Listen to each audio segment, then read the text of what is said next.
Good day, everybody. Welcome back to my channel. And today, I'm going to talk about how do diabetes and also obesity lead to heart disease. In this modernized society, everyone is just eating more than enough. Everyone is living in a very comfortable condition. And instead of walking to the school or even your offices, everyone is just lazing around the couch and eating a little bit of extra.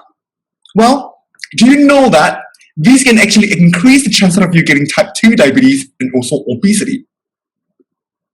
What are type 2 diabetes and obesity then? Well, type 2 diabetes is high blood sugar with more than 7 millimolar per liter of sugar in the blood, and they're always associated with obesity and also bad eating habit. According to the World Health Organization, obesity is abnormal or excessive accumulation of fat in the body that may impair health. And if you were to have a BMI that is more than 25 and above, you might be classified as overweight, obese, or even actually obese. How do type 2 diabetes and also obesity happen magically in just one day?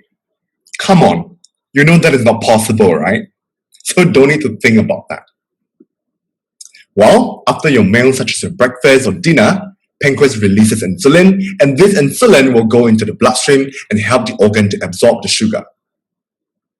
I know there are a lot of times where we eat a lot, such as buffet, dessert, ice cream, sugary drinks, and so on. All this extra sugar will then be converted into fat. And these fats can go into the organ and then they become fatty heart, fatty liver, and most of the time, fat belly. And usually, these fat will store under the skin at your belly region. And because of the high number of fat cells, or what we call the adipocytes, this can cause insulin resistance. By releasing the hormones called resistin, they can oppose the action of insulin. And therefore, all this extra sugar will stay in the bloodstream, and therefore, you have high blood sugar. So, how serious are diabetes and also obesity affecting us? I'm going to show you this horrifying figure because currently, there are more than 463 million people affected by diabetes. And this figure is expecting to go up by 51% by the year of 2045, which is amounting to 7 million people. According to the World Health Organization, in 2016, there were more than 1.9 billion people affected by obesity, which include type 2 diabetes. Well, living with obesity and diabetes is not an easy job because of the health complications. This includes depression, increased chances of bone fracture, liver disease, and most importantly, heart disease. According to the International Diabetes Federation, for every 6 seconds, there would be one person die from diabetes. That means, by the end of my 10 minutes talk today, there would be more than 600 people die from diabetes, of which 68% of the death is caused by heart disease. So, how much do you know how diabetes can cause heart disease? There is a very interesting relationship between the heart and the fat cell. For your information, every single cell in the body, they are living cells. These include the fat cell. In order to keep them alive, they must be supplied with oxygen in the blood. And these will require the heart to pump. But how can the fat link to heart disease then? Well, in this case, in this hot-handed young man who is still single, by the way, he has a normal BMI.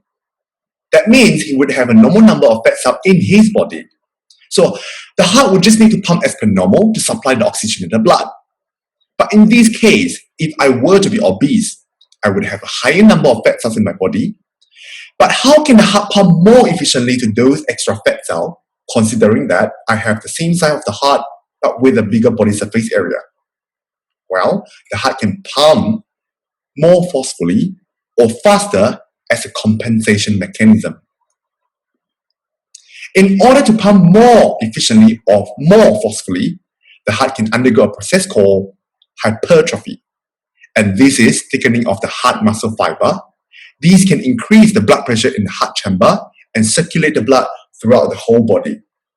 But if this hypertrophy persists 10 years down the line, this can progress to restrictive or dilated cardiomyopathy, which is a sign of heart failure.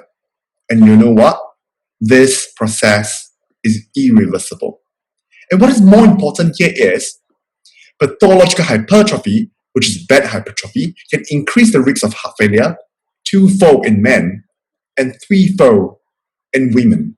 So, I guess the take-home message here today is, how can we prevent heart disease?